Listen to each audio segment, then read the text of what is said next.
भारतवर्ष में सती प्रथा का इतिहास। सती प्रथा का उद्भव तथा विकास भारत में कैसे कैसे हुआ, इसके लिए हमें इसकी गहराई में जाना पड़ेगा। प्रागैतिहासिक युग के लोगों में ये विश्वास प्रचलित था कि मृत्यु के बाद भी मनुष्य का अस्तित्व बना रहता है तथा उसे इस लोक में काम आने वाली वस्तुओं को आवश्यकता पड़ती है। इसी विश्वास के कारण लोग मृतक के साथ साथ दैनिक उपयोग की वस्तुओं को भी दफनाते थे। किसी राजा अथवा कुलीन व्यक्ति के मरने पर यह समझा जाता था कि उसके साथ उससे संबंधित सभी वस्तुओं तथा पत्नी, अश्व, नकर आदि को भी दफनाया जाए ताकि ये उसे पारलौकिक जगत में खुशी प्रदान कर सके। इसी विश्वास ने सती प्रथा की उत्पत्ति में योगदान दिया, जिसके अंतर्गत मृतक के साथ उसकी पत्नी को भी जलाया जाता था। विश्व को अनेक प्राचीन जातियों में ये प्रथा प्रचलित थी। ऐसा प्रतीत होता है कि भारत में आगमन के पूर्व यूरोपीय जातियों में भी इस प्रथा का प्रचलन था। भारत में प्रवेश करते समय तक ये प्रथा समाप्त हो चुकी थी। अवेस्ता अथवा ऋग्वेद में इसका उल्लेख नहीं मिलता। अथर्ववेद से पता चलता है कि इस समय पुरातन सती प्रथा की औपचारिकता पूरी करने के लिए पत्नी अपने पति के साथ चिता पर लेटती थी, जहां से उसकी संबंधियों उसे उठने के लिए आग्रह करते थे। इस अवसर पर यह प्रार्थना की जाती थी कि स्त्री, पुत्र एवं धन का उपयोग करते हुए समृद्धि का जीवन व्यतीत कर सके। इन उल्लेखों से स्पष्ट है कि वैदिक समाज में सती प्रथा प्रचलित नहीं थी तथा विधवा विवाह द्वारा स्त्री पुनः अपना घर बसाती थी। ब्राह्मण साहित्य तथा गृहसूत्र में भी इस प्रथा का उल्लेख नहीं मिलता। बौद्ध साहित्य भी इससे अनभिज्ञ लगता है। मेगास्थनीज तथा कौटिल्य दोनों ही इसका उल्लेख नहीं करते। धर्मसूत्र तथा प्रारंभिक स्मृतियों से भी सती प्रथा के प्रचलित होने का संकेत नहीं मिलता है। इस प्रकार यह स्पष्ट है कि चतुर्थ सती ईसा पूर्व तक सती प्रथा का प्रचलन भारतीय समाज में नहीं था।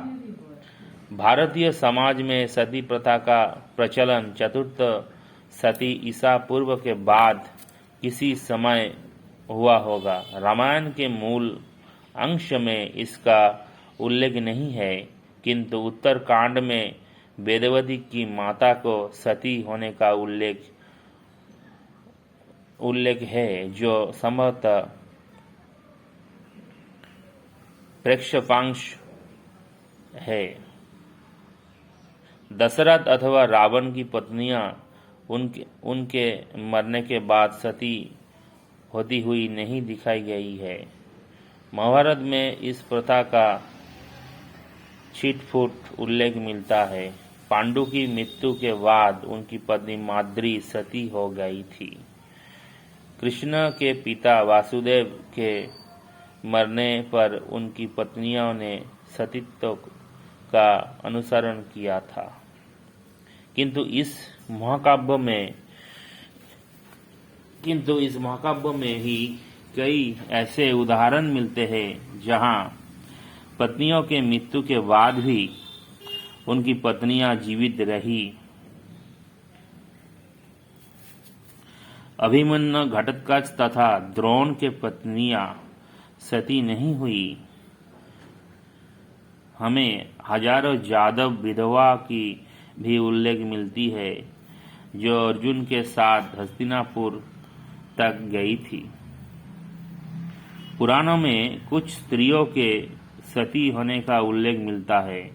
इससे पता चलता है कि चतुर्थ सती ईस्वी के लगभग जब पुराणों का वर्तमान स्वरूप निर्धारित हो गया था, सती प्रथा समाज में आधार प्राप्त कर रही थी।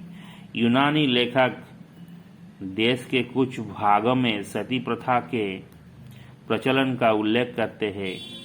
स्ट्रैबो तक्षशिला की स्त्रियों एवं पंजाब की कठ जाति में सती प्रथा के प्रचलित होने का उल्लेख करता है। चतुर्थ सती ईस्वी में लगभग यह प्रथा लोकप्रियता प्राप्त करने लगी। चतुर्थ ख्रीष्टपूर्वाब्द अर्थात ईस्वी शताब्दी में लगभग ये प्रथा लोकप्रियता प्राप्त करने लगी। वात्स्यायन, भास, कालिदास तथा शूद्रक जैसे लेखकों ने इसका उल्लेख किया है। सती प्रथा के प्रचलन का प्रथम अभिलेखीय प्रमाण गुप्त काल का है। 510 ईस्वी के ईरान लेखक 510 ईस्वी के ईरान लेखक से पता चलता है कि गुप्त नरेश भानुगुप्त का मित्र गोपराज हुनों के विरुद्ध लड़ता हुआ मारा गया तथा उसकी पत्नी अग्नि में जल मरी थी तथा उनकी पत्नी अग्नि में जलकर मरी थी। हर्षचरित से पता चलता है कि प्रभाकर वर्धन की पत्नी जसोमती अपने पति की मृत्यु के पूर्व ही सती हो गई थी। राजसी भी चिता बनाकर जलने जा रही थी, किंतु हर्ष ने उन्हें बचा लिया। नेपाल के रानी राज्यवती को भी सती होने का उल्लेख मिलता है। कुछ लेखक तथा भाष्यकार ने इस प्रथा का कड़ा विरोध किया। महाकवि बाणभट्ट इसका विरोध करते हुए महान मूर्खतापूर्ण कार्य बताया जिसका कोई फल नहीं होता। ये आत्महत्या है जिसका अनुगमन करने वाली स्त्री नरगामिनी होती है। कवि बाणभट्ट इसका विरोध किया।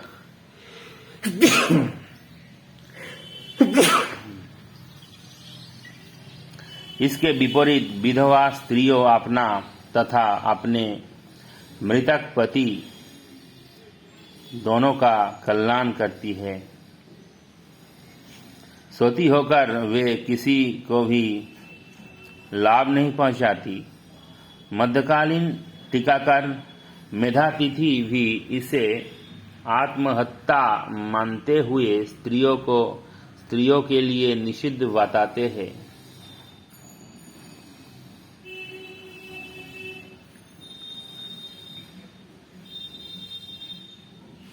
दैवन भट्ट का विचार है कि सती होना विधवा के ब्रह्मचारी रहने की अपेक्षा अधिक जघन्य होता है,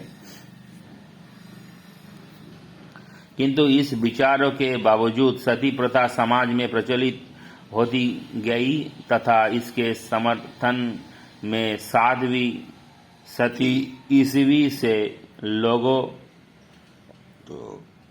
लोग आगे आने लगे। अंगिरस ने विधान किया कि विधवा के लिए सती होना ही एकमात्र धार्मिक विकल्प है। हारित के अनुसार सती व्रत के द्वारा पत्नी अपने पति को जघन्य पापों से भी मुक्ति दिलाती है तथा दोनों स्वर्ग में 3.5 करोड़ वर्षों तक सुखपूर्वक निवास करते हैं। इस विचारों के फलस्वरूप साध्वी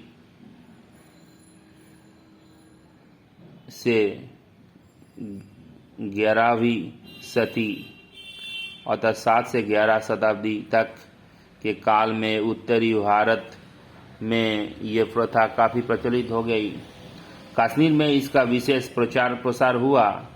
कल्हण ने राज तरंगिणी से सती प्रथा के उनके उदाहरण मिलते हैं। राजकुलों में इसका व्यापक प्रचलन था, यहाँ तक कि शासकों की रखेल तथा वेश्याएं तक सती होती हुई दिखाई गई है।